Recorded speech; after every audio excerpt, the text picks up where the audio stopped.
Hello, everyone. Thank you for being here tonight. Looking forward to speaking with Shradha, and I'm going to get to the questions. So as Leslie mentioned, Context Media has been one of the more, I would say, successful and fast-growing startups on the scene in Chicago. And one of the great benefits of that, one of the holy grails of being a successful company, is that you're adding jobs. So in the context of hiring, which you've been able to do a lot of, I wonder if you can talk about how you use that process to champion diversity, to bring diversity into your company, while at the same time, I know you need to obviously hire people that can get the work done, that fit your culture, all those things we worry about, but how do you build in a structure that also allows for inclusivity? Hi, everyone. Good evening. Thank you for having me, and what a wonderful question. Thank you. It really starts, I think there's three phases to it. First and foremost is self-awareness. It's amazing to see these events grow from 20 people, 30 people in a room to 500 plus people. So quick round of applause for everyone taking their evening to be here. It starts with a self-awareness of what is the identity of the organization? What is the brand narrative? Who do you want to be when you grow up? And having that conversation, part two. It's not just knowing it, but it's really socializing those ideas within the organization, having those conversations with all of the stakeholders, internal or external. And then three, acting on it. And for us, recruiting is absolutely a big part of how we focus on creating an environment of diversity, and diversity by gender, diversity by age, but diversity of backgrounds, upbringings, thoughts, experiences. And one of our commitments is we don't look for people just cut from the same cloth. We don't look for people on a resume who have identical experiences to everybody else in that role.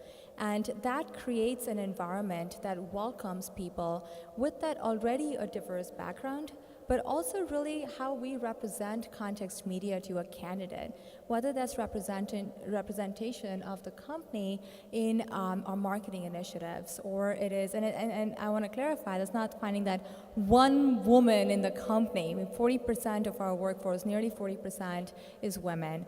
1 in 4 person is not Caucasian, and it really takes understanding what is that fabric of the organization.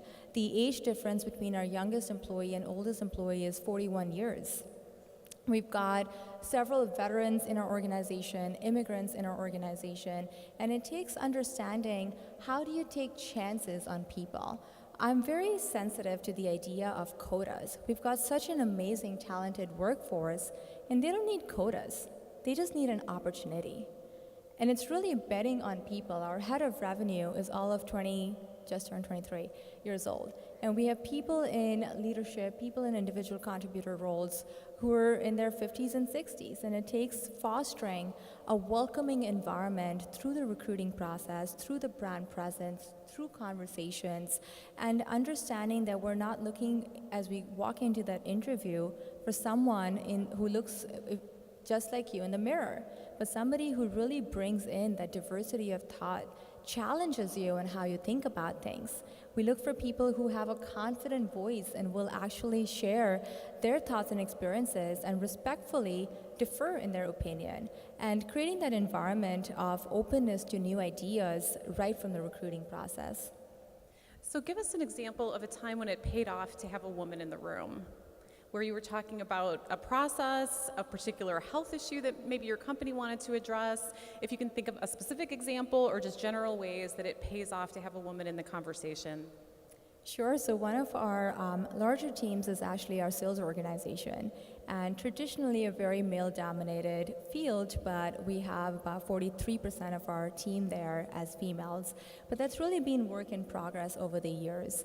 And initially, when we had a much smaller team and not as diverse a team to begin with, until a much greater emphasis on it, we had one of the sales meetings that we had with the leadership talk about, well, the guys have a style of selling, and this is what works. And we said, well, we have some women in the team, and this is what works differently, and it's still as effective. And that's where the conversation really began with the sales leadership team, that we have different approaches to the same goal, but how do we continue to embrace the diversity of approach, diversity of styles, and women in our team brought an empathetic connection to the person that we were selling into, and highlighting those, having those conversations, having those very direct conversations that sometimes seem difficult. It's easier on the sidelines to observe something on the field and say, and go home and talk to your girlfriends about it.